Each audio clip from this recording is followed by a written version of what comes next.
I'm Nobby Walsh. I manage fighters. Prize fighters? Right. You just knocked up my best fighter, and that makes me your manager, if you believe in signs. You mean you think I can be a fighter? Think? After seeing that right hook of yours knock out Dynamite Wilson? Dynamite Wilson? I can make a great leather pusher out of you. I'm telling you, it's in the cards. Meeting me here is no coincidence. It's destiny at the crossroads. What's your name?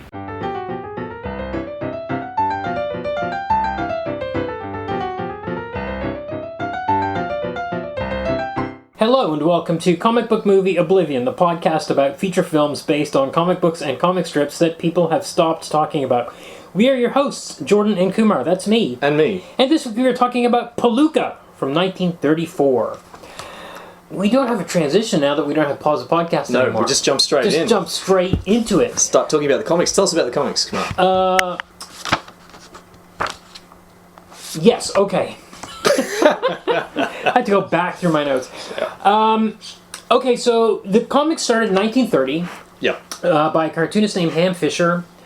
It ran until 1984. That's crazy. That is extremely crazy. Well, yeah, It's, but some other ones have had a similarly long... It's crazy because it's a boxing comic, and it's not a very good boxing comic. Well, okay. And it's just, I would say it improves once he starts bringing in the ghosts. Once the better artists come in, and maybe they were writing as well. There's a lot of scuttlebutt about this business. But basically it's it's about this Palooka. Yeah. That's all you can call him. Yeah. He's, It didn't originate the term. no, okay, yeah. So the term already was floating about, meaning Right. an inept or clumsy fighter. Yeah. Did it apply to fighters before the comic, or was it just in general? I think... And did it become about fighters after the comic? I couldn't say for 100% certainty. Okay. So yeah, it's a boxing comic, and we haven't talked about it much on this show, but on the other podcast, I have discussed sports comics, and you'd often think that comics are the worst possible medium to cover sports in. I think maybe radio would be worse than comics for sports, but... Well, neither you nor I are really sports people. No, that's true. But, I mean, my father-in-law used to listen to, like, cricket matches on the radio. I'm like, why? What are you getting out of this? Seems like madness to me. It does really seem mad. But there's actually not that much boxing in this comic. No, despite it being that's the thing. It's not...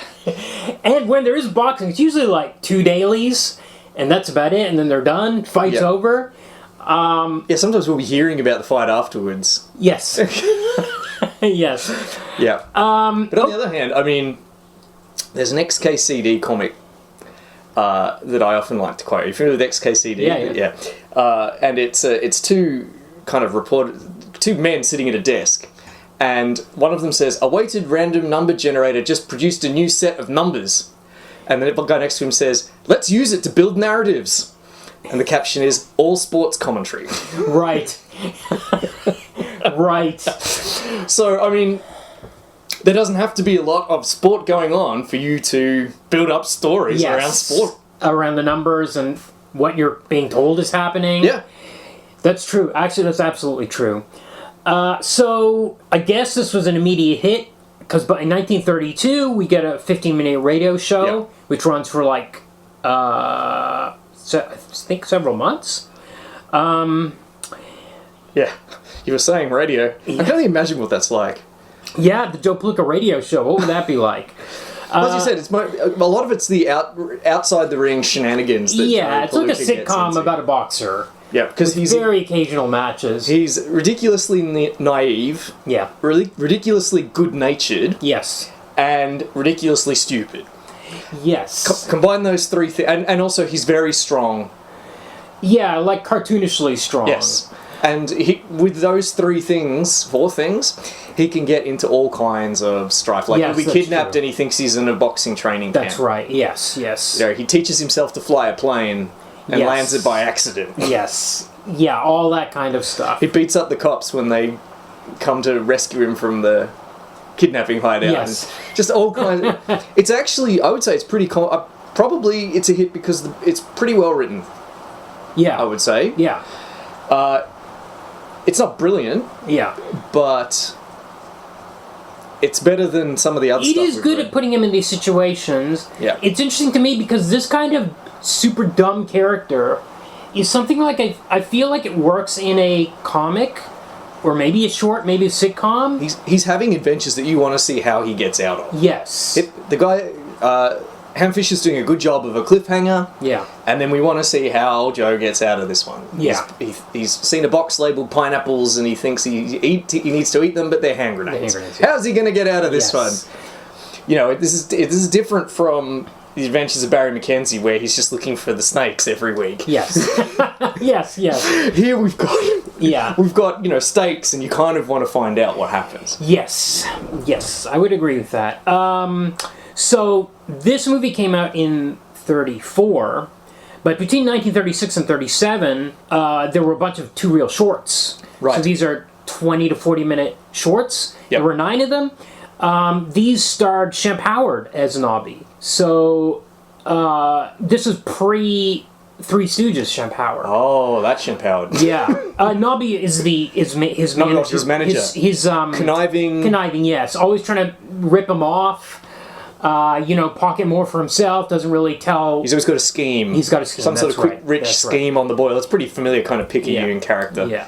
Yeah. So Shemp Howard was Nobby for 7 of those 9 shorts. Then we get another series, which we talk about next week, of 11 movies that ran from 1946 to 1951. Those starred a guy named Joe Kirkwood Jr., who was a golf pro from Melbourne, who ended up playing Joe Palooka for 11 movies and a TV series. That's nuts. Then they did a 27 episode TV series. It was a 30-minute sitcom, I guess.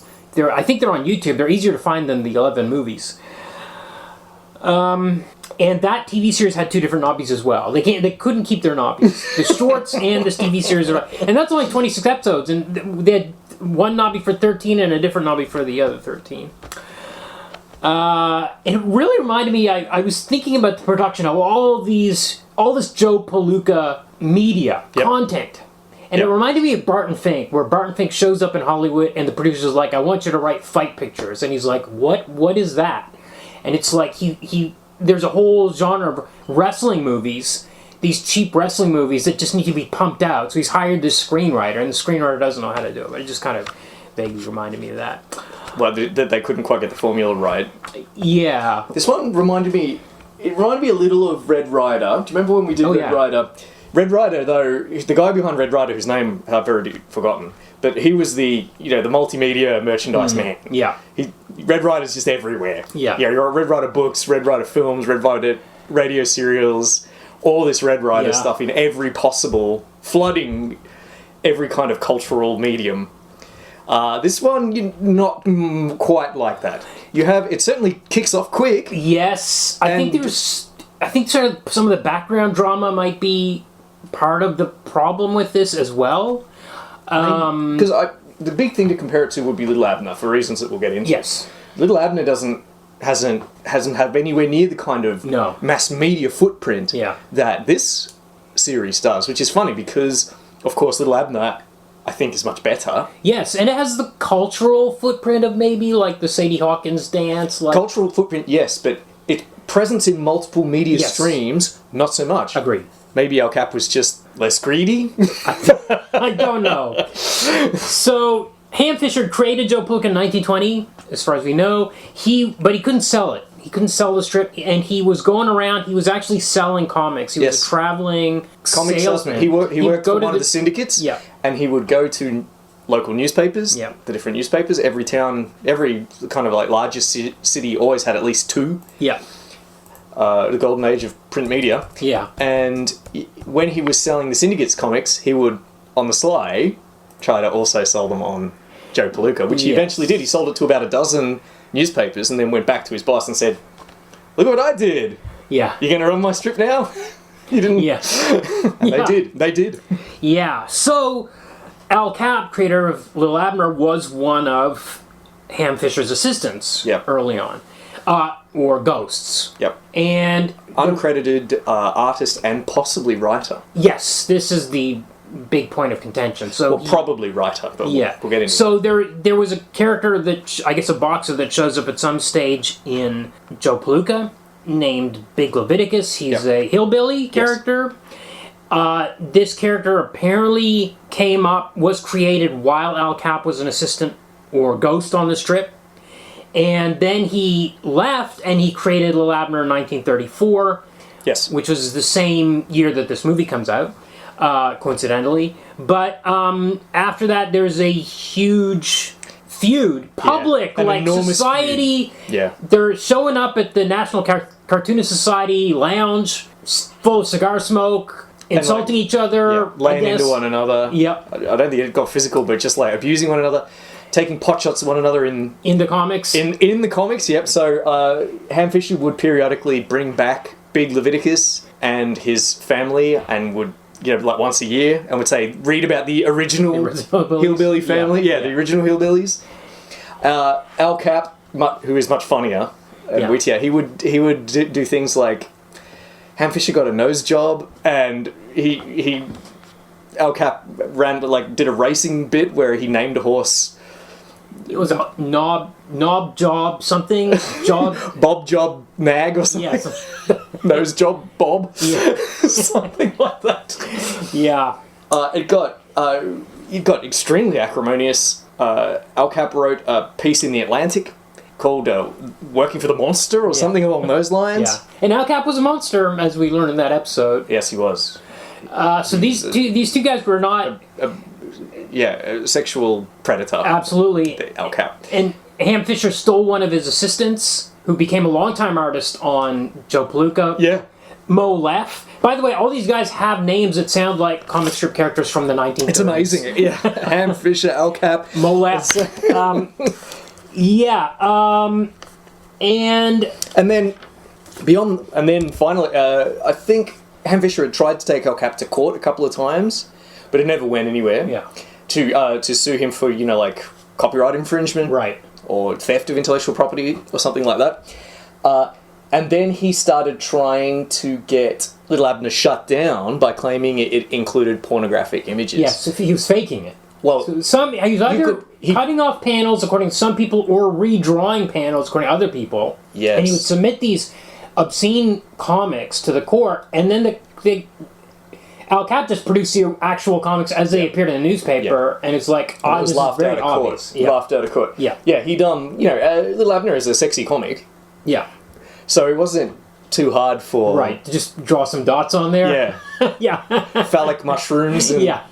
Yeah. And anyway, but yeah, he'd clearly not done it in good faith, and the Cartoonist Federation, or The National Cartoon Society. the National Cartooning Society, actually threw him out. Yes. For conduct unbecoming a cartoonist, according to I wrote Wikipedia. that down too. Which is apparently the only cartoonist ever thrown out for conduct unbecoming a cartoonist. Meanwhile, Al Cap's still in there, who was certainly up to stuff that was unbecoming a cartoonist. But there was another obscenity thing too, because Ham Fisher had applied for a broadcasting license for some reason, or no, Al Cap had, and Ham Fisher drew or produced some more obscene Little Abner comics and submitted them to the FCC to get him banned, and this was it was very obviously, like, they figured, even though it was anonymous, this is when it all kind of came out. Yeah, it was just absolutely consumed with hatred and bitterness. Yes, and then, shortly after committed suicide. Yeah, 1955 killed himself, and then the strip was taken over by Mo Leff, I believe, and then was other people until 1984. Amazing it lasted that. That's almost 10 years longer than Little Abner, actually. Yeah, and he had left $2.5 million to his wife and daughter. But it seems to me that this guy was not the kind of guy that could have handled a bunch of merchandising and knew what he was doing. You know what I mean? Like, he seems like he was not okay. Faking cartoon. Yeah, faking pornographic. Thinking it would work. Yeah. Oh, they're not going to check the originals. This will work, and I will bury that guy Al Cap. It just seems like this guy didn't have it all together. Also, it seems like Al Cap, to me, sounds in this story like a Hannibal Lecter type that had talked this guy in the next cell into killing himself. Like, well, there was some scuttlebutt. Well, I mean, there's some scuttlebutt. Right. That, I mean, because he committed suicide. Right. And then there was there's a cloud. Yeah. Over it. Conspiracy theories. Right. Did Al Cap Right. mind control him into it? Did Al Cap? Well, Max Do Allan it? Collins got a whole mystery novel out of this. He wrote a whole novel about this feud. It's called Strip for Death, Is it Strip for Death, Strip for Murder? or it could be Strip for Murder. Okay. I should know because I read it as prep for this Did you? episode. How was it? It's actually really good. Okay, good. It's excellent. So the Max Allan Collins wrote Petition. He's going to be back on the He'll be podcast. back, yeah. He wrote a murder mystery about the death of Ham Fisher, Right. and the role that Al Cap may or may not have played in it, and he renames all the characters. Right. I don't think he didn't have to, but he just does it. I think maybe just to be funny. So Little Abner becomes Tall Paul. Right, okay. Joe Palooka becomes Mug O'Malley. Right, Ham Fisher is Sam Fitzer. right. Al Cap is Hal Rapp. Right, okay, yeah. And there's a whole bunch, but a whole bunch of other characters as well. Although some make it in as themselves, like Little Orphan Annie and things like that. Okay. He doesn't rename every character. Although at a costume party that Hal Rapp holds, a lot of people in the cartooning world show up, including a man dressed as Batwing, a guy called Rod Crane, Okay. who they joke doesn't draw his own comics. It's full of lots of comic jokes. Right. It's pretty good. It's pretty good. Okay. Even Mo Leff appears in it. Okay, interesting. Okay, so let's talk about this strip a little bit. So it starts with this guy, Nobby Walsh. He runs a shop, it looks like a men's clothing store maybe. Yes. And he's hiring because he's busy. And Joe Palooka sees the ad in the newspaper, applies for the job. I think the ad said it paid $3, and when he gets there, Nobby says it's actually $2. But if you do well, I'll pay you $3. Yep. So he's already screwing. He is Joe already Palooka out of this is strip number 2. Yep. And then he leaves Joe in charge of the shop. Some hooligan types show up at the store. They're like, hey, they know that Joe Palooka, the idiot, the town idiot, is running the shop. They're like, we can just walk in there and take stuff. And they walk in, they take all the clothes off the shelf. They're like, yeah, we'll pay later. Yeah, they just say, charge it to us. Yeah, charge to something like that. Nobby Walsh comes back to the shop. He's like, where's all the stuff? Where's all my merchandise? And he's like, Joe's like, oh, some guys came by and they took it all and they said they'd pay later. And then he's like, well, did you get their names and address? He's like, oh, I never thought of that. Shucks. So he decides he's got to do right by Nobby, and he goes over there. He knows where the guys hang out. Yeah. And he beats them up and takes all their clothes off them. So he's actually a very tough guy. Effortlessly. Yes. He just beats the hell out of them and literally pulls the clothing off them. Yes. Takes it back to Nobby, and Nobby's like, what am I going to do with all this? Yes, it's all torn. It's all torn up. Jimmy Durante voice. Yeah, because it's useless. But then he figures out that Joe had clobbered all of these local kind of toughs. And Joe he's always feels like he owes him. Yeah. Because he's kind of ruined the goods that he was going to sell, etc. And then Nobby gets a quick rich scheme. Someone's much like the episode where Homer Simpson fights Mike Tyson or whoever it is. The Champs manager needs someone for an exhibition. Yeah, so the manager... so he's in town for some reason, and he's talking to this guy that runs the soda shop. And I think... I get the impression that soda shop guy maybe sometimes arranges fights. I'm not sure. But the fight promoter or whatever, or the manager of the Champ, is like, okay, well, we're obligated by the boxing commission to have this match. Yeah. But I don't want the Champ to hurt his hand, so I need some patsy, as you said, that's going to go down in a couple of rounds. Yeah. And Nobby's like, well, I know the perfect guy, because it pays $500. He's like, oh, okay, I need this $500. I know the guy for you. And this guy's so dumb. He tells Joe you can make $25. $20 off of this fight. And Joe's like, but I don't have anything against the guy, so he doesn't want to fight him. Yeah. Meanwhile, we see like when Joe's at home, he's like taking a piano upstairs with one hand, like carrying it on his shoulder, stuff like that. Yeah. As we said, cartoonish strength. He also the art in these comics. I think maybe at this stage Ham Fisher was drawing it, right? Yes. And Ham Fisher's not that great a cartoonist. No, he's really, and look at when Mo Leff comes on, which we'll cover some of his stuff next week. He's really pretty good, and its style's clean. There's also like some of that early, like there's a shift. Like his hair seems kind of black in the early days, and then later on it becomes blonde. Yeah, these early ones, it's very rough. Yeah, they look like Hagar the Horrible people. Yeah. So the big feet and hands. Yeah.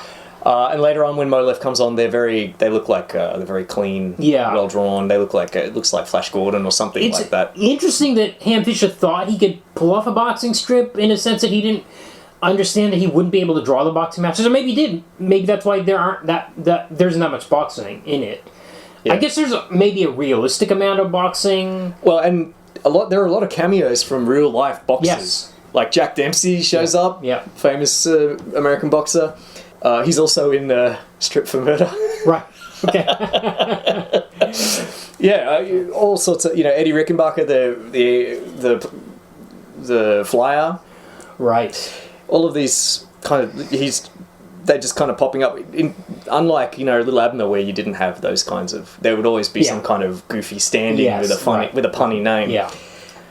But he ends up beating the champ and becomes the world champion. Because even though it's an exhibition match, if Joe knocks him out and wins, he becomes the champ. I couldn't quite understand this. Why if he beat him in an exhibition match? They're very explicit that it's an exhibition. It's had something to do with regional rules, like in New York specifically. It couldn't be. It had to be a championship bout. Yeah.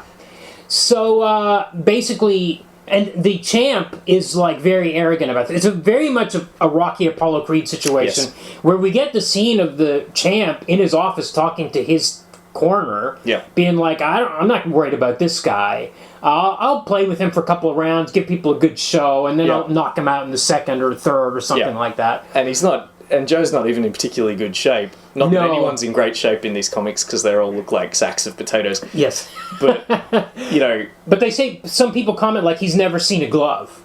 He has no idea about boxing. He goes to training and you get those kind of gags where he hits the punching bag and then it comes swings back and hits him and knocks him out. All the familiar tropes. Yeah. Well, he becomes a champ and then kind of the story proper begins. So he's always fighting a colourful array of kind of heavyweights. Yeah. They're usually a regional stereotype of some sort. There's a Dutch boxer called Schmeling Salts. The Canadian guy's really hilarious. He's a lumberjack. Big lumberjack guy who fights wolves and fights timber wolves and bears and bathes in the ice floors. Yes. And he says it's too warm. And he's French. Yes. He's French Canadian. Quebec. Yeah. The Quebec lumberjack. It's really funny. It is quite weird. Funny, actually.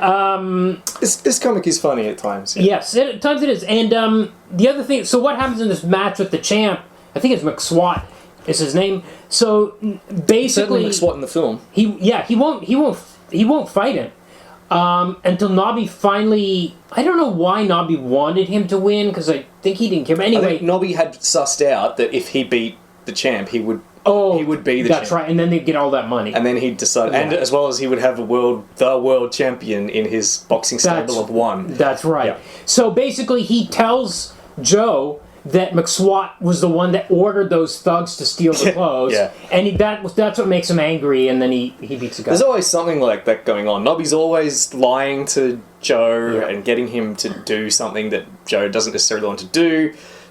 Nobby will do anything for money, so he signs Joe up. As soon as he wins the championship, we see all of these road signs, and every single one of them has Joe promoting a product. Yeah. Yes.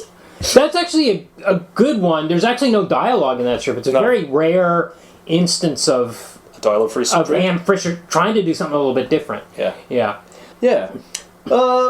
And in between these bouts, these fights, he will be having silly picaresque kind of adventures. Yes. He'll be, as I said, he gets kidnapped by mafia thugs. Another time they get arrested in a small town, and Joe can't fight because he's terrified of being arrested. Yes. And it's not until the elderly sheriff of this small town tells him that he's not under arrest or is not charged with the crime anymore that he's able to beat the champ. Yep. There's a shipwreck storyline. Yep.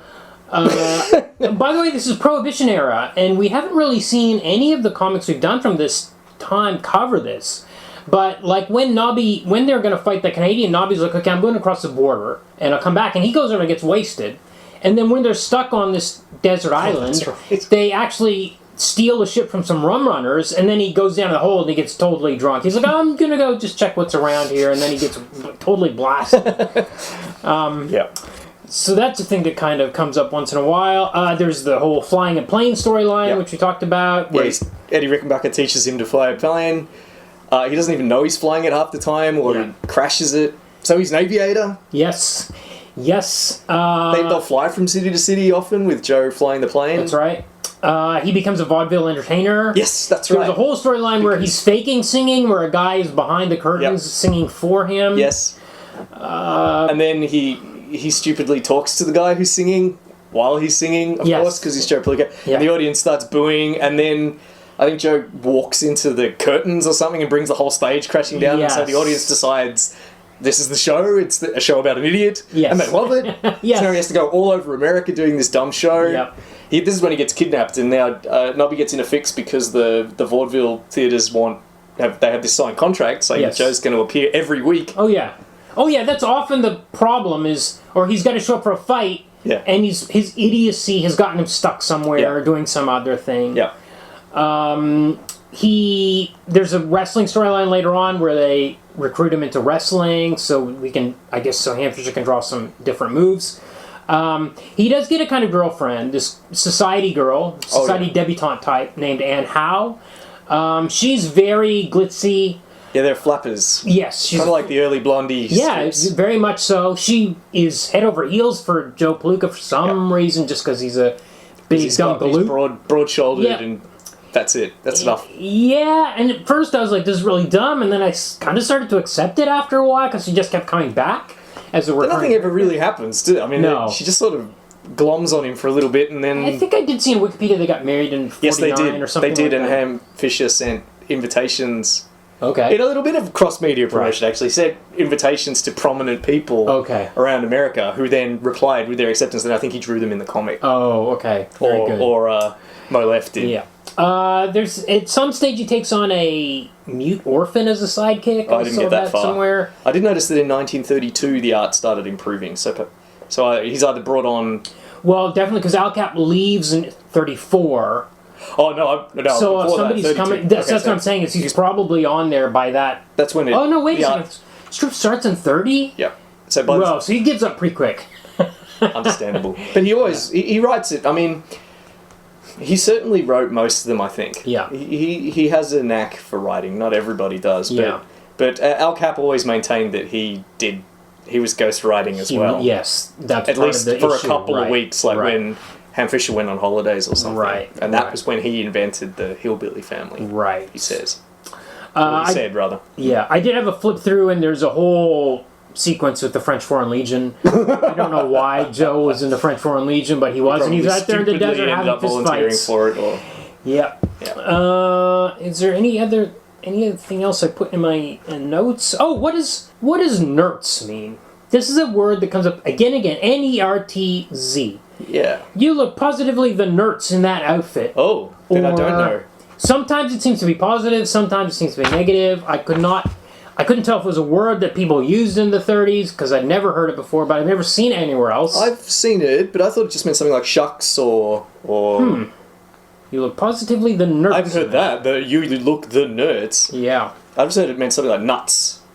That's what I guess sometimes too. And nerds. Nuts. Nerds. They use it like Smurf. It just shows up all the time. No, I didn't spot that one. Yep. Mind you, I mean, some of these earlier comics, it's a bit hard to see what's going on in them. Yes, we actually don't have a lot of...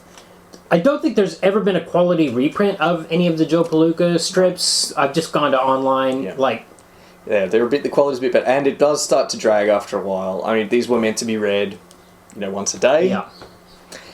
And it sort of can get a bit boring. Yeah, like watching 20 episodes of Three's Company in a row or something like that. Exactly. Yeah.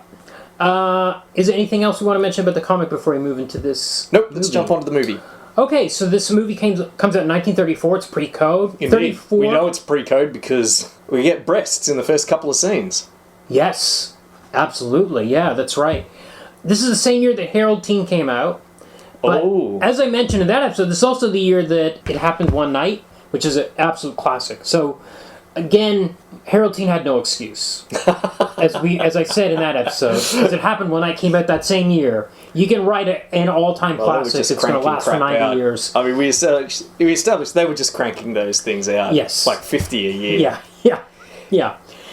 So 1934 is the year that the Hays Code came into force. Okay. But not until July, and this film came out in January. Okay, and this is also the year after the end of Prohibition. Right. And there's some scenes in the movie that you can see that is drinking plays a big part in this film. Oh, absolutely, yeah. It's like a major plot, which couldn't have happened in the first 10 years of the comic. I suppose not. So, director is Benjamin... Unless they went to Canada. Yes. Sorry, the director. Benjamin Stoloff, don't know anything about him. Nope. There are 5 writers on this thing. Yeah. 3 screenplay writers and then 2 additional dialogue writers. I have a feeling those were Jimmy Durante's writers. I have a feeling they came in to punch up all his dialogue, but it's just a hunch. Yeah. I don't have any... Yeah. I may think to back this normally there'd be nothing, but I went onto the Turner Classics movie website. Okay. And there's nothing very informative here, but they trawled through a bunch of newspaper articles from the early 1930s, and essentially it reads just like development hell for a modern movie. Yeah. It takes several years, and they just keep bringing in writers. Yeah. One director is attached, and then he leaves. Another director's attached, then he leaves, and they keep bringing in writers to kind of... At one point, it was in hiatus because they couldn't figure out what to do with it. It's even crazier considering this is only 4 years after the start of the comic, so it's a lot of turnover in a very short amount of time. It sounds chaotic. So on June 16th, this is according to the Turner Classic Movies website, which was quoting from a book about early Hollywood films. On June 16th, 1933, Hollywood Reporter revealed that the project had been called off due to, quote, story difficulties that 8 to 10 writers could not surmount, end quote. This movie, I also want to point out, this movie is 86 minutes long. It's really long for... 5 writers, plus all the previous writers, and it's got it starts with an origin story, which is bizarre. So there's yeah, well... Kind of a lot going on? I think the fact that it starts with an origin story says a bit about what this film is, and it's not Palooka straight off the pages of the strip. Right. This is a fight picture with a character named Joe Palooka in it. Yeah. And, well, it has a character named Joe Palooka in it, and it's got a character called Nobby Walsh in it, because this is Jimmy Durante's movie. Yeah, absolutely. In fact, the guy that played Joe Palooka, Stuart Erwin, allegedly, he was forced to accept the role in the picture contractually. Right. So because he didn't want to appear in it because it was a Durante vehicle. Okay. So this is was he under studio contract maybe? Yes. Something okay. Yeah. Studio contractual obligations. Okay. He tried to get out of it. He couldn't get out of it. He asked for another writer to come in and punch up Joe's material. Oh, okay. Which may or may not have occurred. Apparently the writer that he wanted hired was Joe Traub. Okay. Who's that? Don't know. But since he's not mentioned in the credits, maybe he never... Yeah, I don't know. But the only writer I wrote down was... Because I looked at the 5 names, and one was a woman named Gertrude Purcell. And I was like, this is unusual, I felt. A woman writer? Actually, there were quite a few women writers in Hollywood at the time, but I don't know. I just, okay, I'll click on this. And she has a huge list of credits. But the only one I looked at was The Invisible Woman, 1940. Because I was like, oh, Invisible Woman, what's this? And that also had 5 writers on it. So maybe it was just par for the course at the time. She's a script doctor. Also, part of the... You go to Gertrude when you need to get your script but what the Writers Guild regulations limit the amount of writers you can list on there to, quote-unquote, protect the integrity of the profession. They have to make it look like there's one artist writing it, especially on a...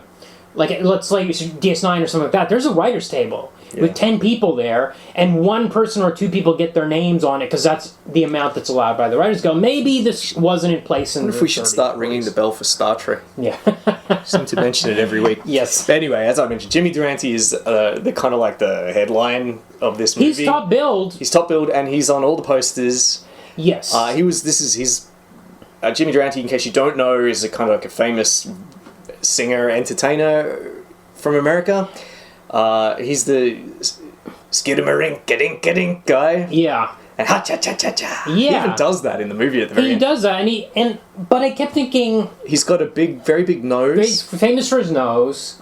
He was sometimes called the Schnozzler because of his nose. And this film, as you probably noticed when we watched it, is also called The Great Schnozzle. It was Yeah, so in the UK. It was released as the Great Oh, Schnoz. right. The only reason you would do that, since that word is never mentioned in the film, Yeah. the only reason you would do that is to get people to come and see Jimmy Durante. Okay, well, this is interesting. You know, we were talking about cultural footprint earlier. It's like, I know who Jimmy Durante is. I think most people do. But I don't know how I know. He's just... How did that ever enter into my consciousness? What TV show or movie? I was thinking back, I'm like, I know exactly who this guy is, I know what he looks like, I know what his voice sounds like, I know the kind of things he says. What movie Osmosis. could I possibly have seen him in? He was active from the 1920s to the 1970s. It's just osmosis. Cultural osmosis. It's so strange that, yeah. Yeah, so he's actually top billed. When you watch the movie, it's him, and then Lupe Vélez, we'll talk about her, and then Erwin, who is our Joe. So Joe's billed third, which is, you know, again, like a Superman, Supergirl situation. But I'm actually looking at the poster on Wikipedia, and it's reversed. So on one of the posters, maybe not all of them, it goes Erwin Vélez Durante. I see.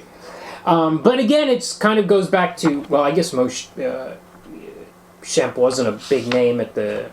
Shemp Howard wasn't a big name at the time that he did these, but I guess you need a... That's the juicy role, maybe, the Nobby Walsh role, more than the Joe Palooka role, who's just a big... There was nothing about it that I could find, but I suspect it was probably a Jimmy Durante vehicle. He might have been under contract as well, and they were studio contract, and they were like, you're doing this one next. Yeah, perhaps. But he's the star, I mean... Right. Yes. He gets all the best jokes. So more dialogue than anybody. As soon as he starts talking, it just goes. He's just an absolute motor mouth. Yeah. His specialty is like just constant running in his mouth. Yeah. In that New York accent. Yeah. Malapropisms is another thing. So that's not a thing Nobby Walsh really does in the comics. Actually, I think everybody kind of does it in the comics. A little. It's a thing I kind of liked about the comics was it's not just Joe that's a butt of these jokes. I wrote down one of them. Nobby says, I was a veterinary of the Civil War. He says about him or his ancestors, I can't remember. Yeah. But everybody is kind of a dum-dum, and all the dialogue is done, like, phonetically. Yes. It's all that kind of gangster like kind of... Little Abner would later be. Yes, exactly. So I mean, with Jimmy Durante's character, with Nobby Walsh in the film, it's non-stop. And he was... Yes. This is another thing. This is what Jimmy Durante was famous for. Another thing that he was, doing malapropisms. Right. So, you know... yeah, I was a veterinarian of the Civil War. Yes. It ain't healthy living in the countryside. Yeah. The credit for the comics is, it says, by Ham Fisher, creator of the famous comic strip. Famous. Just by Ham Fisher, not created by, just as by Ham Fisher. Right. Okay, so now we get our opening scene. It's kind of a, what do you call this? It's not a chorus line. It's like a Broadway. It is like a Broadway chorus line. Yeah. It pretty much is. We get the marquee says Main Palooka. Yep. So okay, we're like, who's Main Palooka? Anyway, we go in there. She's like the main performer, the feature attraction of this show. Oh, a nice touch is we see at the first scene is gas lamps being lit in the street. Yes, that's right. So we know that. Look, I mean, people watching the 30s would have known that this is earlier. Right. It took me a while. I did not figure out until we got the title card. This is 20 years later. I was like, what? Yeah. But someone watching in the 30s would have realised, this is set a couple of decades ago, because it would have been electric lighting by the mid-30s. Yes. Especially in a big city like New York. Yeah. So this guy who's a boxer named Pete Palooka, played by Robert Armstrong. Yeah, from King Kong. From King Kong. He was the director. It was Beauty that killed the Beast. Yes. Robert Armstrong from King Kong shows up as this boxer named Pete, and he is Mame's husband. Yes. And he's got a fight, and he's just showing up for a good luck kiss. Yes, but he's a bit of a philanderer because Mame, she's quite a stern lady. Yeah. For a kind of like a Broadway headliner. Yeah. And she's telling him that he can't go out drinking and he can't go out philandering. Yes, she knows she knows his reputation. Yeah. She's very exasperated with him and impatient with him. And, you know, he's like, I'll win the championship and then it's straight home to you. I'm going to turn over a new leaf. And she's like, yeah, well, you just see you do that. And anyway, he goes off. He does a bit of boxing with baby Joe Palooka. Yes, baby Joe's a little baby. They've done some sort of special effect. Maybe they put this kid's arms on strings. I'm pretty sure that Pete's got his hand under the kid's armpit and is just kind of wiggling it back and forth. I see. Anyway, it's cute. Then he goes off. But I was not expecting this movie to start with baby Joe Palooka. I know, there's nothing like that in the comic. It's like, this is like a Krypton scene. Like, what is this? What are we looking at? And we get this, Mame is like this Mae West type. I was like, what? She is like Mae West. And that's not like Joe's mom in the comic, because it's very wholesome country girl. Yeah. Now here she's like, Broadway showgirl. Yeah, absolutely. So he goes off. By the way, he has some sort of special corkscrew punch. Yeah, which never comes up again. And we learned that Joe can do the corkscrew punch. He never uses it in a fight. I was like, why are we talking about this? So dumb. So after the fight, he goes off with some girl. Not just any girl, it's Thelma Todd. Okay. Famous actor in the 1930s. Right, okay. Yeah, so she plays Trixie in one scene. But she was, at this point in her life, she was a big name. Huh. So she's just there for a scene. This might have been pretty special if you're seeing it at the cinema at the time, to see her show up on screen. It would have been. For that one scene, yeah, as like a cameo almost. Maybe she was also under studio contract and was also, like, that's also possible. You're in this one. Get in there. Yep. So, he's at this nightclub drinking with her sitting on his lap. Mame, of course, has guessed this is going on. She shows up. She's like, we're through. Yep. Runs out. He says, me and Joe are leaving. Yep. He says, she's mad at me. Which is really funny. Like, she's mad at me. She's lit into this guy. And it's at the end of the scene, he says, she's mad at me. In the most weirdly factual way. So now we get a very interesting scene transition. Yeah. Which is apparently a newspaper article which says 20 years ago this week. Yeah, this week, not even today. 20 years ago this week, Mame Palooka was on stage in this production, and Pete Palooka won. We didn't even mention the winning. Pete was drinking at That's right. at some nightclub. Was drinking champagne at some nightclub. Doesn't mention the fight that he won that night or anything.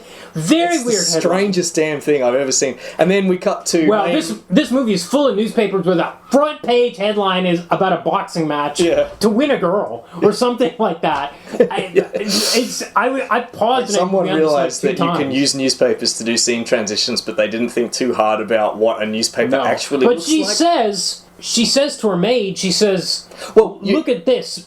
She says, "Well, we cut to that caption appears, and then we cut to Mame. I guess it's the present now. She's sitting on a porch, of a farmhouse, and she's putting down a newspaper. So she's reading this caption, and then she says something like, she says, it's the first time I've been in the papers for 20 years. She says, I'm in the has-been column of Variety this week or something, she says. So this is like a regular column in Variety, I guess, is what the movie's telling us. I don't know if it was true. It tells you what happened 20 years ago. What happened 20 years ago. Remember this thing that this guy was drinking in a nightclub 20 years ago? A random guy was drinking in a nightclub.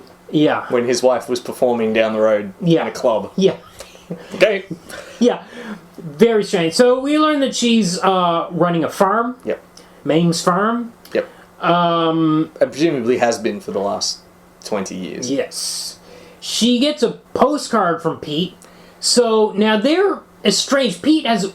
I wasn't clear on this till the very end, but he has never met Joe since he left. Yep. But he keeps in touch by sending postcards, so he's not completely twice a year strange. At least, it seems. Right.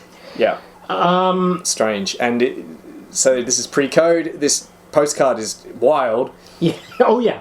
We get a shot of it because I think it's there purely for National Geographic purposes. Because it's Fiji Islanders topless. Yeah. We just smash cut to it, and then we cut away. Because it's the other side of the postcard that he sent. Naked Fiji Islanders. Wild in a film from the 1930s. Yeah. Sexualizing half-naked people. Yeah, it's the National Geographic effect. National Geographic effect, right. Yeah. So they're like, let's use this as an excuse to put this in here. Yeah. I don't think we saw any of those showgirls in the changing room. They were in a state of undress, and I saw that, and I thought, that's interesting. Yeah. Because Pete goes into the changing rooms to speak to Mame, and he walks past a bunch of women in a state of undress, kind of, and I thought, whoa! Yeah. I hadn't cottoned on that it was pre-code yet at that point. Right, okay. That would absolutely not have flown even a year later. Okay, so Joe, her grown-up, he's supposed to be 20? 21? He's No older than 21. Yep. Yeah, she has sent him into town for something or other. He's taking the eggs to the train. Right. And He gets in a car so accident. Nobby, he doesn't get Nobby is in a car with his fighter. So Nobby in this story is a fighter manager. He's already a boxing manager. Yeah. He's a manager of fighters. So he's managing this guy, and somehow there's some altercation. I don't remember what it was exactly. And he ends up fighting this guy. This guy throws him out of the car or something like that. Joe stops his car. He gets out. He tries to stop this fight, and he actually knocks this guy out, who's like a champion fighter. Yeah, he's the Tornado or something like that. Diamond something? Dynamite? Yeah, maybe Dynamite. I don't know. Anyway, it wasn't Diamond Dave. He's some hot stuff fighter. Yeah. And Joe knocks him out with one punch. Yes, and Nobby's like, whoa. Hey, and then immediately forgets about it. He pulls a contract out of his... He's just carrying a contract around, pulls a contract out and says, sign this, kid. Yeah. And he's going on and on. He's just... Yeah, it's non-stop. Non-stop. He's motor-mouthing this guy, and he was motor-mouthing his own fighter when they were arguing. Whenever Jimmy Durante's on screen, he's just talking. Yeah. Talking a blue streak. Yeah. Yeah. Now, Joe doesn't want to be a fighter because his mom hates fighting. Yes. But things are bad on the farm, he says. Aren't they always? Yeah, they should have gone full Three Stooges and just had him have to rescue an orphanage or something. So we just know times are tough on the farm. We didn't really get that impression from anything that Maine said. It's just from this line of dialogue. And Joe is pretty boring. He's not as comically stupid as he is in the... No, in fact, he is not like Joe. Most people are played straight except for Nobby, actually. Yes. I think. I mean, that's true. There is a bit, yeah. There is a bit of ridiculousness at times, but generally, except for Nobby, in one scene he smashes his way into a piano shop and plays, because Jimmy Durante is a pianist, a jazz pianist, so he plays. You gotta put this in the movie somehow. Inka-dink-a-dink-a-dink. That's his signature song, and I think this film was the first time it was... Really? It was performed, yeah. Really? That is interesting. Well... It occurred to me that Joe... It would have been But Joe's not as comically stupid as... He's not comically stupid, and also, is there a way we could have worked in his comic strength? Because there's a shot at the end of the movie which is over the top, which we'll talk about, the final shot of the movie, when we get to it. Oh my god. Which is so weird and, like, fantastical, that I'm like, well, maybe we could have had some... Yeah. Him carrying a piano around. No, the whole joke, because it's just because, I mean, Stuart Erwin was right to not want to be in this movie, because the only person that's allowed to do anything spectacular on the screen is Jimmy Durante. Yes, and like maybe Mame comes second place for having like good lines and stuff. Or maybe Lupe Vélez. Oh my god, the outfit that Lupe Vélez is wearing. We'll talk about her when we get to her. Another thing that shows that this movie is pre-code. Yeah. So Joe lies to his mother, says, I got a job from this guy Nobby who wants me to work with leather. And she says, why do you know about leather? Because he's going to be a leather pusher or something. Yeah, that's right. Come on, kid, I'm going to teach you how to push the leather. Punch the leather or something like that, yeah. So... so he says goodbye to his mom and his girlfriend Anne. Now, she's called Anne. We never hear her last name. She's not a society debutante. She's absolutely unimportant. She has no characterization or lines and has no purpose except to be his girl back home.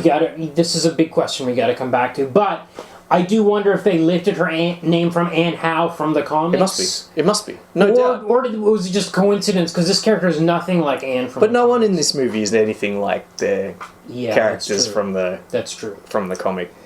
I have no doubt that they picked that name because it was the name of his squeeze in the... Right. Well, the funny thing is, when he says goodbye at the train station, he gives his mom a full mouth kiss. Yeah.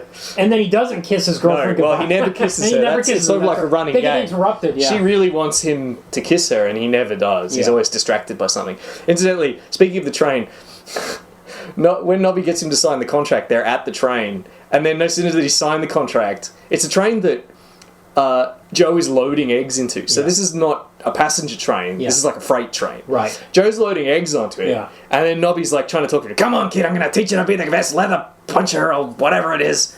There is. It ain't healthy living out here in the country. Look at me. Gasoline fumes and carbon monoxide. I'm the picture of vigorous vitality. You know, it's just non-stop. Yeah. Then when he gets him to sign the contract, he just jumps on the train. Yes. It's not even a passenger train. He just gets on it because he's cheap. He's just going to ride the freight train into New York. Yeah. That's funny. Yeah, that was good. Okay, so he gets Joe into his first match, and the match happens off screen, and Joe Palooka's knocked out in one punch. So again, completely different to the comic here, where Joe never loses a bout. But we're told that he wouldn't fight the guy because the guy whispered into his ear, "I've got a wife and kids, please go easy on me." It's the kind of thing that would happen in the comic. Yes. But he lost. Yeah. He was punched out, actually. In fact, Joe almost never wins because all his fights are fixed later on in the movie. This is another thing. Joe is not a boxer. No. In this, which is just in a movie about Joe Palooka. This is wild. He's not a boxer. Yeah. Nobby is running a scam. Yes. Yes. He never has a legit fight. Yeah. We get another funny scene. This film sucks, but there are some funny scenes in it. We get a funny scene where Nobby calls in these blokes to fight Joe. Yeah. And he tells them basically that they're on the take. Yeah. You gotta take a dive. Yeah. I'm gonna pay you well. And I don't want the champ's hands to get hurt. And they are the roughest looking bunch. Yeah. Where camera just kind of lingers on them one by one. They're cast very well. Again, straight out of Central Casting, Yeah. but they're like, okay, we need the toughest looking thugs. Thug 1, Yeah. Thug 2. Yes. They look rough as bags. It was really good. Yep. Okay, so now we get the bit about McSwat. So McSwat is the world champ, or whatever. By the way, we talk about men's physiques on this show all the time. Yep. It's part of, you got these comics, these fantasy comics about these superheroes with amazing physiques, and then we were like, do they have the same physique in the movie, or what's going on? Or, in the case of shortcomings, it's like, this guy's too cut for this role. Way too cut. Yeah, I remember that. Here we got a situation where these characters are supposed to be boxers. None of them seem like... It's another... Well, McSwat, William Cagney plays McSwat in Yes. That's James Cagney's brother. Looks just like him. Identical. Distractingly He looks even like him. does the smirk. He does the smirk. Has the same hair. It's amazing. Amazing. William Cagney had only 6 roles as an actor. Okay, this is one of them. Yeah, this was one of them. Although he was a very successful film producer, and he also worked as a manager for his more famous brother, James Cagney. But it's alarming how much they look the same. And he's even like when they're about to fight, he's even doing the smirk across the ring. Yeah. Just like angels with dirty faces or whatever it is. It's really nuts. Yeah. Anyway, God, what were we talking about? Okay, physiques. William Cagney's in okay shape. I mean, you look at photos of boxers from this era, they don't look like modern boxers. This is before modern conditioning and training supplements and so on. But they generally look fit. Yeah. Fit man from the early 20th century. Yeah. Stuart Erwin is not fit man. No, and he weighs in it. There's a scene where he weighs in at 160 pounds. Now, in the comic, I think they said he was... Like 200. 200? Yeah. Okay, So that's they're fine. That's middleweight. fine. You can't find a 200-pound actor. They're middleweights too. They even say in the film they're middleweights. Oh, right. Okay. So he's a middleweight champion, not heavyweight champion. Right. That's why. So 160 is supposed to be the absolute limit, but he doesn't even look 160. I'm not sure. He's just not. He's not... Well, I mean, it works because he's not a boxer in this. Yes, that's true. That is true. He's just some kid from the farm. But he managed to punch out the champ, or that he managed to punch out Diamond... Well, he's strong. Whatever. But he's not in shape. Right, okay. He's just one of those freakishly strong people, even though he's not in particularly good strength. Even freakishly strong. Yeah, okay. Well, he's as strong as a person would be lifting eggs on a farm all day long. So this guy McSwat is he's in his Apollo Creed barnstorm tour. He's got to have some exhibition matches. Yeah. His girlfriend is played by Lupe Vélez. The character is Nina. Nina Madero, or was it Madera? Madero. Okay. So she was a big deal in the... I didn't know this, and I only found out about this doing the research. She starred in a lot of movies. She was a huge deal. She played a character called Mexican Spitfire in about 7 films. Yeah. And boy, is she hot. She's a Mexican Spitfire, for sure. And she wears this amazing dress that has got to be taped on. Yes. Yes. Yeah, probably spirit gum or something holding it on, keeping the straps from falling off. It's amazing. Yeah. And a year later, would not have been possible. Because you can see most of her decolletage, the most of her chest. Yeah. She's another, part of. There's a lot of dark clouds over this I'm going to get into it. Oh yeah. So maybe we'll talk about her later. I will. Yeah. Their training is a bit like he's on the phone talking like. McSwat's like, yeah, I'll have this exhibition match. Yeah. And they're like, okay, time to do sit-ups. And he does sit-ups with her, and they're kissing each other when they come up. So it's a bit like your Ivan Drago kind of like, oh, this guy doesn't care about his training. He's going to beat this guy. Yeah. He's like a throwaway gag. They're just doing sit-ups on the floor and making out. Yes.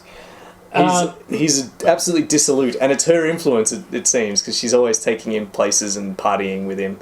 Anyway, he shows up to the fight with Joe. Oh, well, Well, first, Mom finds out about the fight because it's announced on the radio that this nobody, Joe Palooka, is going to fight McSwat. She hears about it, and she's like, success changed Pete. Pete was a nice guy. Yeah. He was a good guy until he became successful, and then he became this philanderer, this womanizer drinker, all that kind of stuff. Yeah. So I hope he loses, By the way, So she sends him a telegram that says, I hope you get your block knocked off, or something like that. Yes, exactly. Love, Mum. Yes. By the way, when this movie started, I had some crazy ideas. First, I thought Pete was going to get killed in the ring in that first fight, and that would be Joe's inspiration. Then I thought, when he left, I thought, oh, Joe's going to fight him. He's going to fight his dad at the end. I thought all sorts of crazy stuff was going to happen. Nothing quite like that. But at this point, it's very clear that you're going to have that rags to riches to rags story. It seemed like that was the shape it was taking, like success would ruin him, and boy, this movie leaned into that. It's only 86 minutes, but...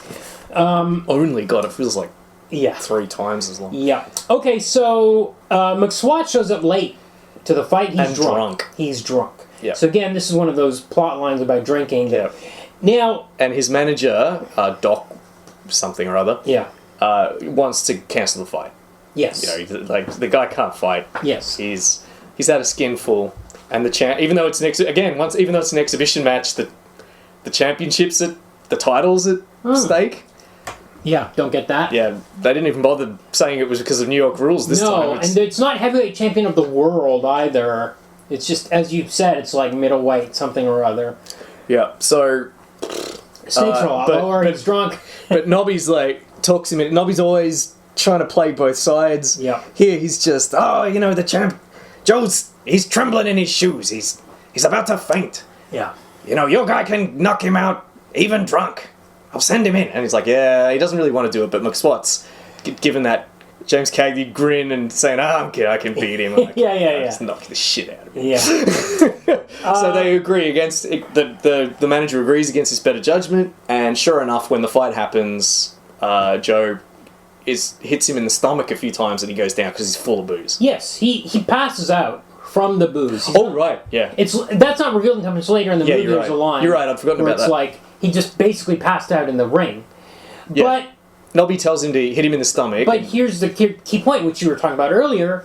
Joe didn't win. He didn't win because he's a good boxer. No. He won by luck. Luckily, the guy was drunk. And luck, cheating even. Yes. He shouldn't have been fighting a drunk guy. That's right. Yeah. This is not arrogance like it often is in the Joe Palooka comic, where Joe wins because he's honest and good-hearted and modest. Yeah. And his foes are often assholes that are taunting him, like standing over him, and then they get a punch in the jaw because they were standing over him. No.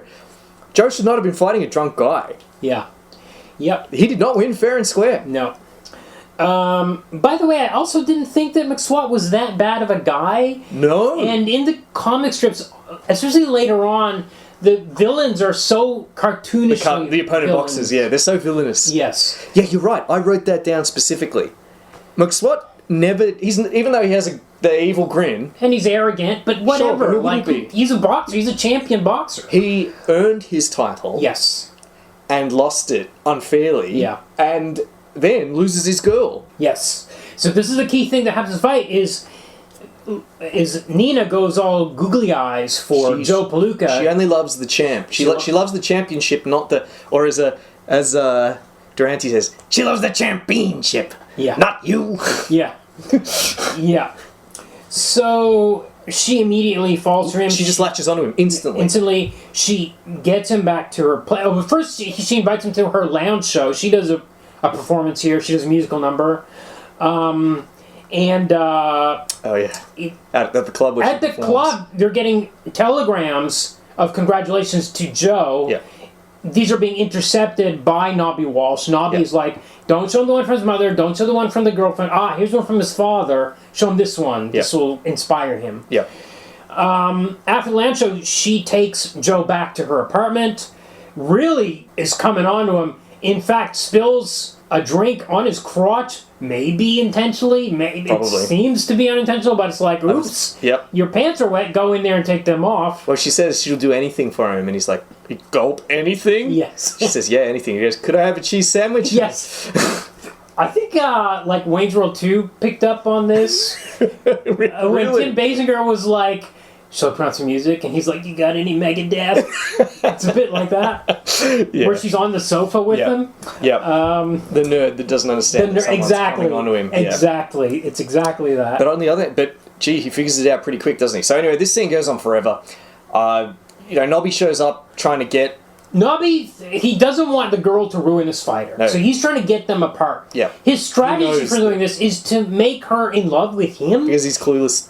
He idiot. thinks this is going to work. Because this is craziness, crazy shenanigans. Yeah. It means that he can get right up in her face and practically sexually assault He her. absolutely sexually assaults her. He like pushes her down onto the bed. He's like, I love you, you have to love me. Apparently this is a strategy to get her away from Joe, but then the end of the movie belies this, I'm not sure. Oh my god, let's not, the end. I would rather pretend the end didn't happen.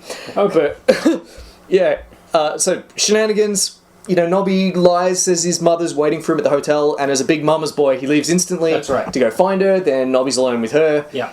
He's absolutely sleazing all over her and running his mouth a mile a minute. She's absolutely disgusted by him and says she won't be with anyone with a big nose. Later, he's in the bathroom. He gets locked in the bathroom, and he sees a tub of reduction cream. Reducing cream, yeah. Puts it on his nose. Okay, whatever. Then McSwat shows up Yes. next, and he's, this is his girlfriend as far as he knows. Yeah. And she's can't wait to get rid of him. As soon as she knows that he's coming, she calls the security. Yeah. She sort of swoons a bit. Yeah. But then as soon as the goon shows up, she says, throw him out. Yes. Yes. It's so cold. Yes. And McSwat says, no, that's right, I'm going, and I'm glad to. Just as you'll be glad to when I stop paying the rent here. Yes. Yes. Yep. And then he leaves. Yep. And then Joe comes back, and he's like, what's that Smock doing here? And she goes, don't worry about him, I don't care about him, I only care about you. And then she's all over him again. Yep. And then I think it's pretty much scene ends. Yeah, and then we have maybe there's a time lapse. There is, 2 weeks. Okay, 2 weeks. So 2 weeks later, Now, we're waiting for Joe to show up for a fight or no, it's for a photo shoot for advertisements. Because Nobby, much like in the comics, has taken any money he can get. He's advertising all sorts of stuff. He's advertising golf clubs. Yes. So, and Joe was a golf pro for a bit in the comics, which I don't know if that's a thing. And there was one other thing they were doing, but maybe a drink or a tonic or something. There's a gargle. Gargle, that's Definitely. That's it. And they have this, again, absolutely not Hays Code approved, full-mouthed kiss. Well, this is interesting. So, Alright, so in 2 weeks, Joe has become a total scumbag. yes, he shows up. He finally shows up late for this thing, and he's all dressed up. He might as well be wearing He's wearing a top hat. He might as well be a pimp the way he's got a decked out. cane? He's got a cane. Yes. He's wearing like a tux. And Lupe's on his arm. She's like, wherever I go, she goes. Yep. And he's like, she has to be in the commercials as well. Yep, like Yoko Ono. And he's pushing people around with the cane. Yeah. And he's like, take care of it to Nobby and stuff. Yeah. He's complete change. Yes. Which is what Mame said would happen, but is not believable for an instant. No, it's absolutely, there's not... He was like this complete naive hick. Yes. And in 2 weeks he's become this worldly sleazeball. He's become McSwat, essentially, in 2 weeks. Except the worst version of McSwat, really. So here's my question. They've got a bunch of ads. As we said, one is for golf clubs or somebody. He's wearing his long johns for this. I'm not sure why. I thought it was an underwear ad. Anyway, the other thing is this gargle. And the ad says... for a kiss. For a fresher kiss, use Dr. something's gargle. What was the plan if Lupe wasn't there? If Nina... She was not scheduled to be there. Maybe they would have had a model come in. Maybe. Incidentally, the photographer or the director of the commercial says add a little more sex. Yes. He just comes straight out and says right. it. Yeah. 1934. Yeah. Not as innocent a time as we thought. No. No, pre-code, no, definitely pre-code, not. yeah. And then once the code comes in, all of the that goes. art affects the culture, and Yeah. the culture starts acting like the movies and becomes more conservative as well. Yeah, that's right. So at this stage, Nobby starts fixing the fights. He kills in all those thugs, Yep. as we mentioned. Joe claims that he loves Nina. Yeah. He does seem to be in love. Yes. He's definitely, his character's taken a turn for the worse, but he does seem to be genuinely in love with her. We, at this point in any normal movie that runs longer than 86 minutes, we would have some intercutting to the girlfriend back home Nope. to remind us of the conflict that's happening and there. the consequences of this choice. No, she doesn't appear. Yeah. No, but She might as well not be in the movie. Yeah, but Mame does come to town. Yeah. An absolutely sizzling scene where Mame confronts Lupe, Yeah. and they just exchange barbs. First of all, Lupe tries to pretend to be kind of like modest and chaste, saying that she never smokes or drinks. Yes. Meanwhile, Mame, who's played by Marjorie Rambeau, she looks like an absolutely formidable woman. She's just blowing smoke and saying, "I know your type. Yes. Before you were born, I was working in this city. You know, get your claws out." And she's like, she all but calls her a whore. Yeah. Absolutely. Yeah. It's just- Really does. Thought she was going to go there, actually. well, she said she pretty much she almost does. She just says, I won't say what Right. you are." Yes. Yes. And she goes, I've got what he wants. You know, she says, "I've got him," or "I've got what he wants," or something. He says, and then she says, "Well, you can take it out of here." Yes. Yeah. Jeez. Well, there's another scene where one of the fights, must be the final fight. Yeah. Nina is standing in front, like she's standing at the ring instead of sitting in her seat. Yeah. And the guy says, "Get in your seat." And what does she say? She says something like, "This is my seat," or something. He says, "Get your seat out of my face," or something like that. Seemed to me like mildly racy. Yeah. Oh, yeah. The film's full of stuff like that. Yeah, but so There's there's an effeminate butler that wee. yes. Stop wee-weeing all over the place. Stop wee-weeing all over the place. It's disgusting. Yes. And then he tries to kiss Joe. Yes. That wouldn't have flown. No. After the code, you can't have homosexual Yeah. coded characters Yep. doing things like that. Yep. So Nobby Walsh goes out drinking, I think, with Lupe, with Nina. Mame has arrived and she's sent. This is before the confrontation, but she sent Nobby out to bring Joe back. Right, and he just goes out drinking. He says he doesn't drink, but he's convinced to drink because he thinks it'll get Joe home faster. Okay. But no sooner does he start drinking that he can't stop. They drink 12 bottles. 12 bottles of champagne. between the And three of then them. there's a hilarious gag where Nobby wants to sing, and everyone tells him he can't sing. Yeah. Because, ha ha ha, Jimmy Durante is a famous jazz singer. Right. Although he did, he's like, you heard him singing this bit later on. Yeah. I mean, part of the, singing with that gravelly voice. But yeah, so they throw him out because they can't stand his singing. Apparently he's tried to do it in the club before. Right. They throw him right out. Right. It's a free country. No, they just throw him out. And then he gets a brick and breaks into a piano shop and plays While he's the drunk and he's Inka song. Yes. Yeah. Rinka-dinka-doo. And the Irish cop even shows up and says, "Enough for your rinky-dinky-doo," or something like He that. does in an Irish accent, he does. Yes. But at the club, Nina and Joe have a confrontation with McSwat. Yes. McSwat tries to take back the fur coat that he had given her. Yes. And this turns into a big fight. Because Joe's drunk. Yes. And he's belligerent. And then he's tricked essentially by the manager of McSwat into agreeing to into another fight. A rematch, yeah. Yeah, a rematch. So, and then this, as I said, or mentioned earlier, this turns up in the newspaper, front page, top headline. It's going to be Joe Palooka versus McSwat, grudge battle over girl, is what the New York Express headline says. Yes, it is. They're great. Amazing.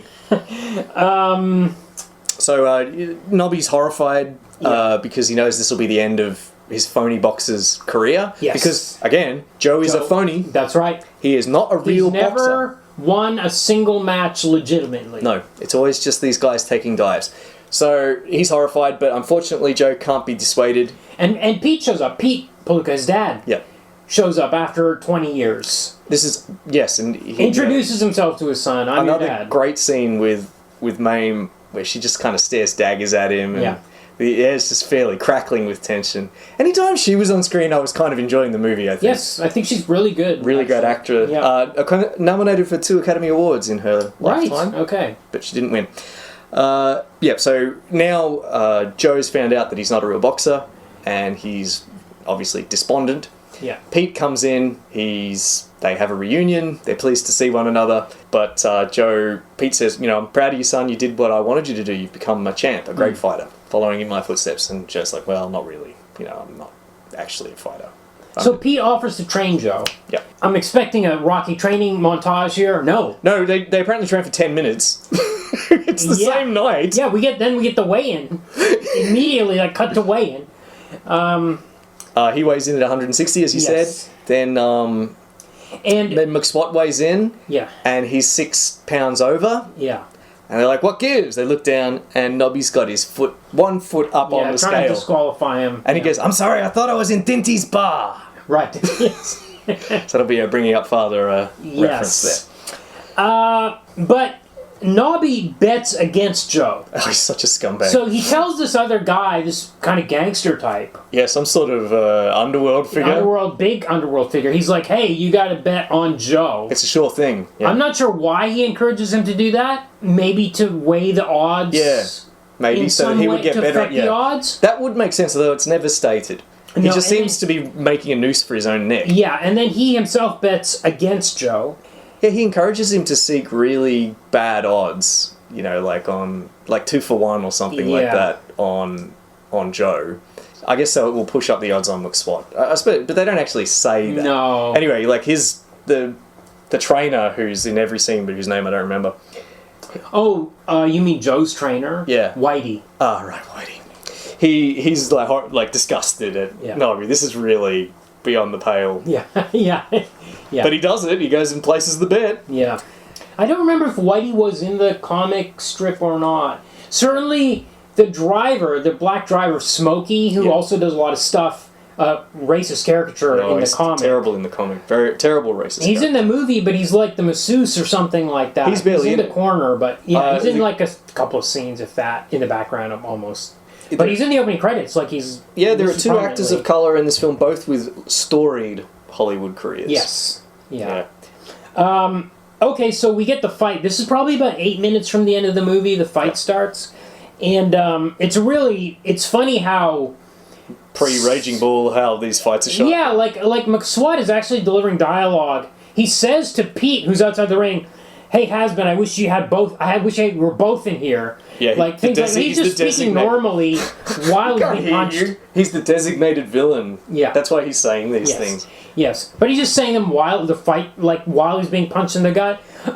Interesting. There's a teletype happening. We get news report, they're saying because they don't know. McSwat throws the left. It's challenging to shoot a boxing right. So instead before we got text on screen. Sort of invented how to do it with Raging Bull. It's just kind of blokes flailing at one another in close-up. And then you've got to, like you said, you've got to have... Text on screen explain. And actually, in the comic strip, it works. You actually get news reports sometimes. You get the radio report of the fight explaining what happens. And you get 3 panels that are badly drawn by Ham Fisher, but it doesn't matter because he's explained what's happened. Yes. In a clever way that makes sense in story terms. You're right, actually. Yeah. Yeah. And here we get weird teletype. It was just so odd. For some reason, Mom and Ann has also come to town, leave the fight, in the middle of the fight. Yeah, they can't watch. I guess because Joe's getting the shit knocked out of him. Yeah. Mid-fight, Nina switches to cheering on McSwat again. Once it becomes clear that McSwat's going to win. Yes. Joe's losing, and... he actually gets knocked down, and he's being counted out, and they reach 9, and then the bell rings. The bell rings. Which is something that happens in the comic. He's saved by the bell, yes, it does happen in the comic. Saved by the bell. But, he doesn't stand a chance, and actually he's beaten by McSwat. So he eventually Nobby throws in the literal towel. Oh, yeah, the seedy underworld figure tries to stop That's right. that from happening. Yeah. But in the end, Nobby...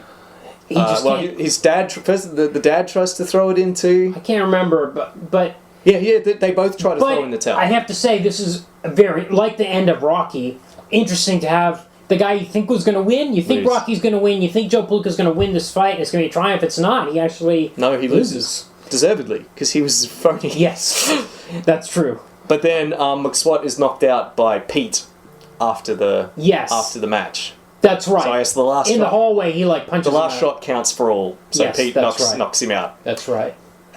But Joe's lost, and he's lost the championship, and he quits being a boxer.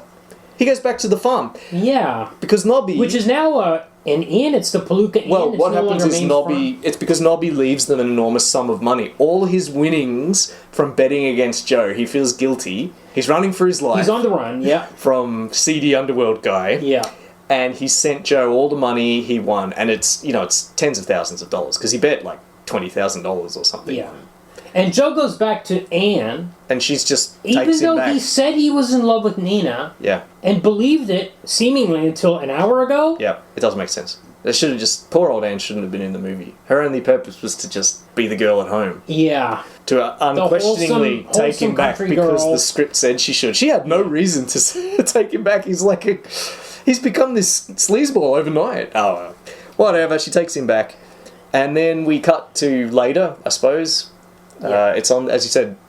It's now the Palooka suffering Inn? farm is now a successful, like B&B, Yeah. Yeah. Yeah. and Nobby shows up. Nobby, who we thought was on the run, Yeah. somehow is Well, this not is on years the run. later, I think. Okay. It's definitely years later. Yes, okay. Shows up and And he reveals that he's managing McSwat. first of all, why? I don't know why. Very weird. No reason why he would be doing that. There's nothing wrong with McSwat's existing manager. In fact, Exactly. the one that got him back his title. Yes. I guess that... Yes. Yes. No reason why he would be managing McSwat. No. Then, Nina gets out the car. Yeah. She's married to him.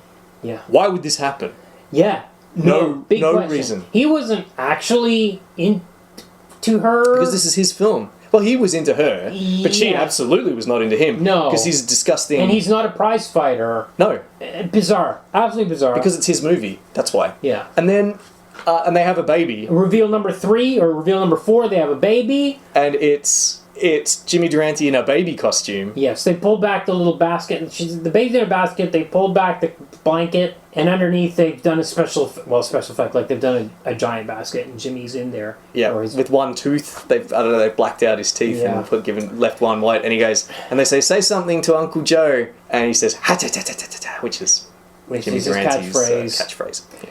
Bizarre The way end, to awful way to end the movie. What? Wasn't this movie supposed to be about Joe Palooka? Yeah, Why is Jimmy Durante baby it's just so strange. so strange? Okay, give us your trivia about Not a lot of trivia. I don't know how much this film cost or how much it made. Well, let's talk about Lupe Vélez for a Yeah, minute. well, what I can talk about is some of the actors in this film. Okay. So this, as you pointed out, there's a cloud over this franchise. The female actors in this film especially had interesting fates, we might say. So first of all, I mentioned Thelma Todd already, who's a big kind of like actress of the 30s. Very beautiful. She's Trixie in that first scene. She died the very next year, actually, in 1935. How old is she? 29. Jesus, okay. Yeah. Of carbon monoxide poisoning. Whoa. She died in her car, where she apparently took shelter on a cold night after being locked out of her own house. Whoa. And again, it's like, is there foul play? As there always Jesus. is in these cases. Yeah. Yeah. Yeah. And Lupe Vélez, the Mexican Spitfire, 10 years later in 1944, she passed away, as I'm sure you're aware, aged 36. Apparent suicide Yeah. from barbiturates. And was married She was- to Johnny Weissmuller. Right. And she was pregnant at the time, too. Holy shit. Yeah. Whoa. Okay, that's heavy. That is seriously heavy. At the time, it was thought she committed suicide where she was divorced from Weissmuller at this point. Okay. It's thought she committed suicide to avoid the shame of having a kid out of wedlock. However, she was a controversial figure in her own lifetime. Okay. It's more likely that she was just suffering from depression Sure. Yeah. Absolutely. and anxiety. Yep. Finally, Mary Carlisle, who plays Anne, she was in a few movies in the 1930s and then eventually left cinema after doing about a dozen or so pictures. Okay. She passed away in 2018, Okay. aged 104. Whoa. Well done. So she escaped that particular goodness. Unfortunately, the young deaths that awaited the other two Yeah. actresses. Yeah. Huh. Okay. That's it for the? Pretty much. Well, Actor? yeah, pretty much. The other woman actor in the film, Marjorie Rambeau, who played Mame, Okay. as mentioned, a very impressive figure, beautiful but fierce and stern. Yes. The way a beautiful middle-aged woman can be. Yes. She had a long career in film and on the stage as well. Had been appearing in silent films since 1917 and was a Broadway star even before that. Okay. Dorothy Parker, the famous wit, Yeah. who gives us the expression, "What fresh hell is this?" Yes. Yes. And a number of others, Yep. wrote a poem about her in 1921. Okay. She said, "If all the tears you shed so lavishly were gathered as they left each brimming eye and were collected in a crystal sea, the envious ocean would curl up and dry. So awful in its mightiness that lake, so fathomless that clear and salty deep, for oh, it seems your gentle heart must break to see you weep." So she must have been really something. By the way, did you buy for a second that Pete or Mame were 20 years older? Not really. It helps with black and white, I suppose, where you can just sort of... Yeah, but did they even adjust their hair color or anything? No. It just seemed like... No. Not even Pete. He just shows up looking exactly Yeah. the same. Yeah. Yeah. At least Mame is not wearing she's wearing like a feather boa and Yes. Yes, kind of that's tights true. That's or true. something in those earlier scenes. So she's coded as younger. Right, okay. And then later on she's mostly wearing Right. more conservative outfits. Right. But yeah, she must have been a real presence on the stage. And you look at photos of her in her youth, she's very, very beautiful. Yeah. Yeah, absolutely. Okay, I guess it's votes time then. Yeah. Alright, so how did you feel about the Joe Palooka comic strip? I never read these before. No, I never read them before. And in fact, when I was going online and looking up stuff about it, everybody was like, I've never read this before. And then they read one. And I wasn't in any newspaper I was reading as a kid. And no.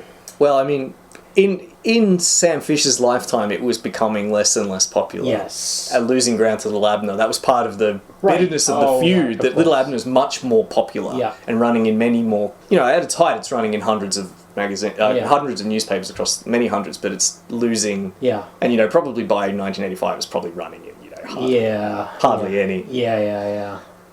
So for me, these comics are a cut above some from the period. I kind of read Better these than comics... Skippy. Oh, yeah. I watched this film and I read these comics and I think, God, this is what passed for entertainment in the 1930s. But then as you reminded me, there is other stuff on offer as well. Yeah. This is better than Skippy. It's better than Harold Teen. It's better than Harold Teen. It's better than Fatty Finn. Yep. But it's not as good as Little Abner, for sure. Not as good as Popeye. I kept thinking of Popeye. It's not as good as Thimble Theatre. It's cartoonishly strong guy. Yep. That's mangling all his dialogue. Yep. We get all the phonetic dialogue He's in there. punching people too. Yep. Yep. It's not as good as Thimble Theatre. It's not as good as Bringing Up Father, which it also reminded me of a I bit. also was thinking about because Bring a Father was drawn so beautifully, like the clothes, like the dresses and stuff, and that was missing here.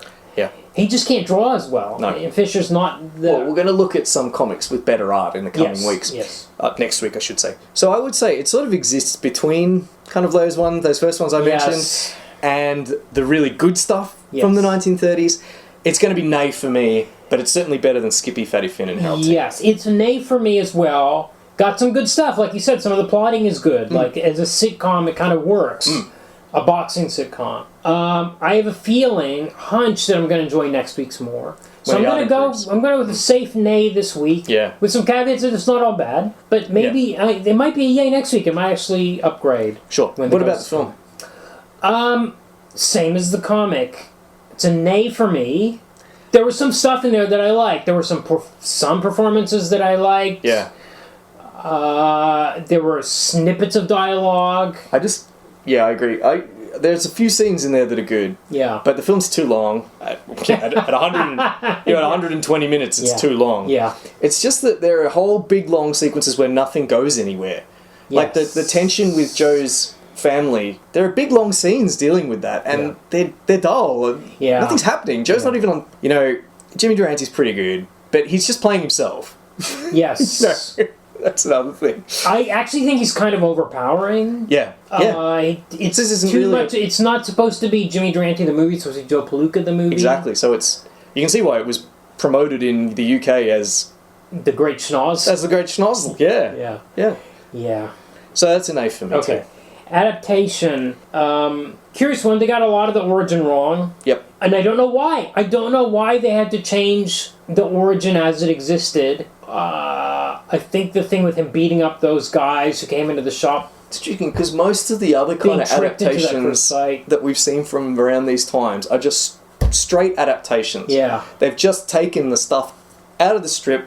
Yeah. We're not having a creative adaptation. No, with these kinds of, like sort of like Blondie or Haroldine or Skippy. Yeah. Even, although Skippy's a great movie. Yes. But its greatness doesn't come from changing all the characters around. The characters are still pretty much the same, aren't they?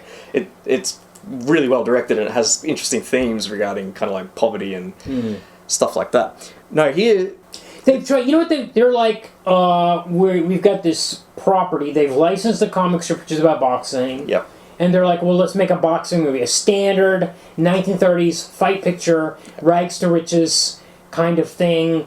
They've shoehorn Jimmy Durante into it. Yeah, and then they just put it into a template for a boxing movie. You're right. Which follows through to Rocky. Yeah. As we've mentioned several times, a lot of the same plot elements are still there. It's just that same stuff. And then we've got a feature performer that has to be himself in the movie as well. His stage persona the whole way through the film. You're right. I think it's because it went through so many rewrites too. Everyone's just kind of tidying it up, and every time they tidy it, it moves away from the strip and just becomes more and more generic. Yes. So that it meets the kind of like the standard beats. Yeah. And then you just push Jimmy Durante in and give him all the jokes. Isn't it interesting that the movie's called Palooka? Yeah, well, yeah. It's not called Joe Palooka. Why not? You've got a famous comic strip that's being read by millions of people called Joe Palooka. Why not call the movie Joe Palooka? It's interesting because the working title was Joe Palooka. And you reckon they've changed it at some point.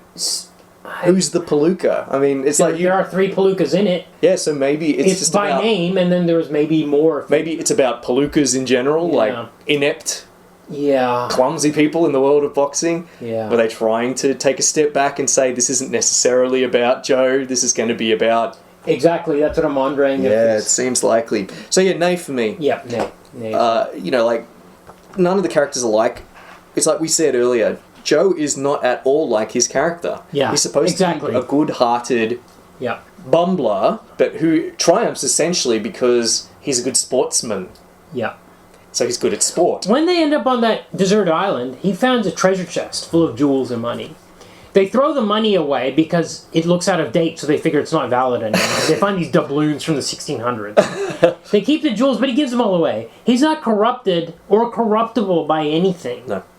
That's it. Whereas here, the whole plot is that he gets corrupted. Yeah, exactly. It couldn't be more unlike. Fine, it's okay for things to be unlike things. It's okay, but nothing cool or original is being done here, as we've said. Exactly.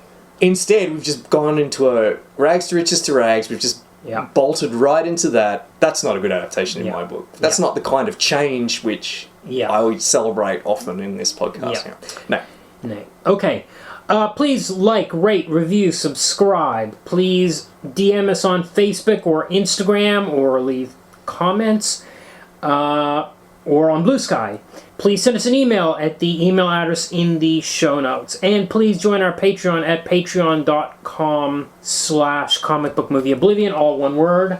I actually did end up buying the movie for next week before it magically appeared on YouTube anyway, last week. We'll talk about that next week. But I do need, I spend money on those things, so please join our Patreon to help out with those kinds of costs.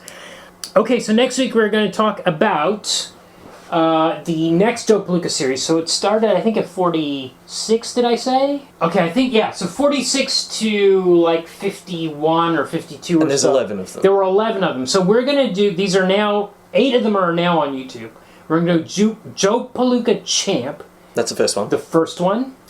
And we're going to do Joe Palooka, Humphrey Takes a Chance. Yep. From 1950. Because there's a character called Humphrey. So, the issues we will read are Joe Palooka. Now, we're going to read the comics, which were reprinted by Harvey. We'll talk about that a bit. But 15 and 77 are both Humphrey issues. I'm hoping this is the same Humphrey. Based on Anne from this week, I'm sure it is. Might not it would be a staggering coincidence if it wasn't. Yes, there's 2 movies with Humphrey in the title, so hopefully it's the same guy. I'm sure it is. And maybe that's... I don't know if anybody's actually following along, but if you want to, that's what we're doing. And maybe that covers it. Yep. They call it a dink-a-dee, a dink-a-doo, a dink-a-dee. Ba-ba-ba-ba-ba-ba, ba-ba-ba-ba. Just a cruise, that hard just a cruise. A dink-a-dee, a dink-a-doo.